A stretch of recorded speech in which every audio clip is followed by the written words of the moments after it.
নবাবী দরবার এসে গেছে হাতিয়ারা নাসির ভাইয়ের দোকান। নাসির ভাই, বিরিয়ানির প্যাকেট কত করে যাচ্ছে? মাত্র 80 টাকা? বাস মিথ্যা কথা বলছে, মিথ্যা কথা বলবেন, আমার সাথে মজা করবে না। প্রত্যেকটা দোকানে 95-90 টাকার নিচে দিচ্ছে না, আপনি 80 টাকার বিরিয়ানি দিচ্ছেন? বাবা, গোটা আলু, অন্য দোকানে অর্ধেক আলু তাই দিচ্ছে না। এই যে সলিড চিকেন পিস আছে 120 গ্রামের, একদম একদম। বাহ বাহ বাহ, এটা দেখাও একটু। এই যে বাহ বাহ, এই যে সুস্বাদু নবাবী দরবারের চিকেন বিরিয়ানি 80 টাকা প্লেট।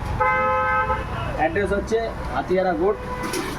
ঠিক আছে, অ্যাড্রেসটা বলো, আগে প্যাকেটগুলো দেখিয়ে দিই। New town Hatiara. দেখি তুমি প্যাকেটটা কিরম করছো, তারপরে এর লোকেশানটা আমি কমেন্টে পিন করে দেবো, আর মুখেও বলে দেবো লাস্টে ভিডিও শেষে।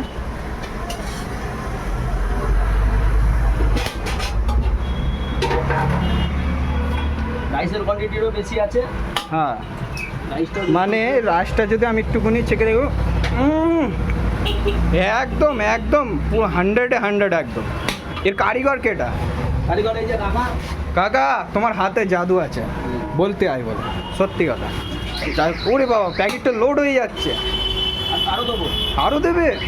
আরে ভাই, ভাই আমি আগে কেন আসলাম না এই দোকানে? ঠিক আছে, অলরেডি এখানে 4 প্যাকেট করা আছে, দেখতে পাচ্ছ, পুরো ভরে, মানে প্যাকেট ভরে যাচ্ছে। আচ্ছা নাসির ভাই, এখানকার দোকানের টাইমিং আর লোকেশনটা যদি একটু বলেছেন। দোকান খোলা হয় সকাল 6টা থেকে রাত্রির 1টা পর্যন্ত। সকালে কচুরি বিক্রি হয় 4 টাকা পিস, ওর সাথে কাবলি ছোলার তরকারি। আর দুপুরবেলা বিরিয়ানি আছে, রাত্রেবেলা আছে চাউমিন, রোল, মোমো, পাকোড়া, তরকা আছে, রুটি আছে। ডিম তরকা 30 টাকা প্লেট, রুটি হাত রুটি 4 টাকা। আর অ্যাড্রেসটা কি আছে? অ্যাড্রেস হচ্ছে নিউ টাউন হাতিয়ারা গোট। আচ্ছা, মাত্র 80 টাকা, মাত্র 80 টাকায় আপনি প্যাকেট ভর্তি, মানে প্যাকেট ভর্তি বিরিয়ানি আপনি পেয়ে যাচ্ছেন। এই যে এই দোকানটা আছে, দেখতে পাচ্ছেন নবাবী দরবার, সোজা আছে বাস স্ট্যান্ড, বাস স্ট্যান্ডে সিধা গিয়ে এসে এইখানে